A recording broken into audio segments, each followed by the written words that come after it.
everybody, what's going on? Eric here with Switch Adapted Toys, and today I'm going to be showing you how to switch adapt the Playday Disco Ball Bubble Blower. So what I mean by switch adapt is we're basically going to rewire this toy and bypass the main button here. And we will allow the toy to be operated using an external switch or an external button. And so that makes it more inclusive for kiddos with disabilities that might lack the fine motor skills to press and operate the toy. They can hit a bigger, more sensitive button that can kind of be tailored to how they can play and interact with this toy. So that's what we do here at Switch Adapted Toys. We are a 501c3 nonprofit organization, and our mission is to make play possible for kiddos of all abilities. We do that by teaching people like you how to take toys off the shelf and switch adapt them. We also have files to 3D print your own switch button, and we have a whole bunch of resources on our website, www.switchtoys.org. So I encourage you to take a look at that. And yeah, let's go ahead and get right into it. Now, one thing you should probably note, a lot of kiddos that might need switch adapted toys may also have some sensitivity to flashing lights, and this toy has them. So we just need to be kind of cautious and careful of who is using this toy and who this toy is intended for. All right, so we're going to start by turning the toy over and removing the 4 screws on the back. All right, so with those 4 screws removed, we should be able to separate kind of the 2 halves of the toy just like this. All right, so here's the circuit board that the button on the front connects to, and these 6 points are the points on that switch. So we can bypass this switch by connecting our headphone jack wires to the opposite corners of these 6 leads right here. So if I just touch the opposite corners with my tweezers, you can see that it turns on. You can also just do the other corners. They just need to be the opposite corners. All right, so that's what we're going to solder to, but first we need to get our headphone jack wire into the toy. So I'm going to drill a hole that's the same diameter of my headphone jack, basically just right here in the front, and that will allow me to get access to this circuit board.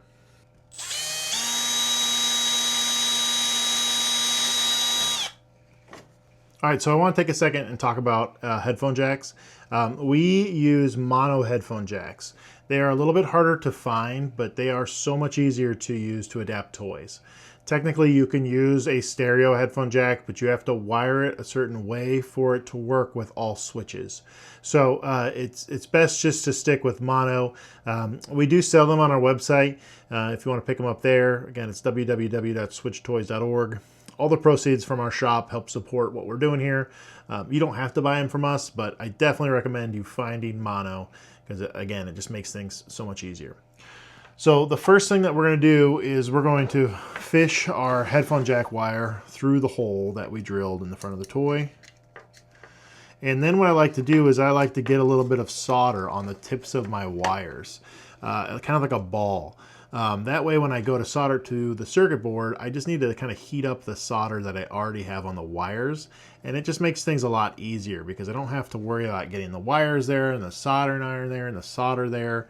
I only have 2 hands, so if I can make it a little bit easier myself, that's generally what I like to do. So I'm going to use some kind of alligator clips here, some helping hands just to kind of hold things in place. And I'm just going to put the tip of my soldering iron up against the wire and just kind of feed in my solder and just kind of get like a ball, like I said, on the tip of the wire there. There we go, just like that. All right, so now we can go ahead and solder our wires to the circuit board. And again, they just need to be attached to those corner leads. You can give your wire a little bit of a tug and just make sure that it's good and attached. And we're going to do the same thing for the other wire.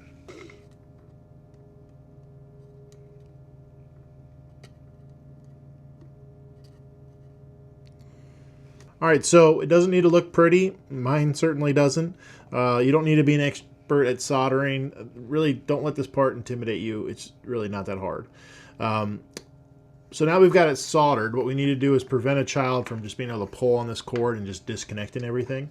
So I'm going to put a zip tie around the wire on the inside of the toy. and I'm going to basically super glue it to the wire, and that will act kind of like a barrier so that the wire can't be pulled through the past that zip tie, and it will basically hit the side of the toy before it engages with my connections. So I typically find the smaller the zip tie, the better. I'm just going to cinch it down and then glue it into place.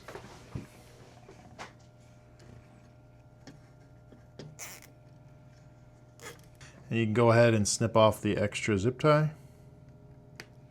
And I'm just going to use some CA glue or some super glue, and I'm just going to kind of dab it around that zip tie just to kind of help lock it into place. And I can use some activator spray if you have some. That basically just instantly dries that super glue. So now if I pull on this, you can see that it stops before it actually engages with the circuit board. All right, so now we can just go ahead and basically just put it back together. So I'm just going to fit the two halves of the toy back together, making sure I don't pinch any wires.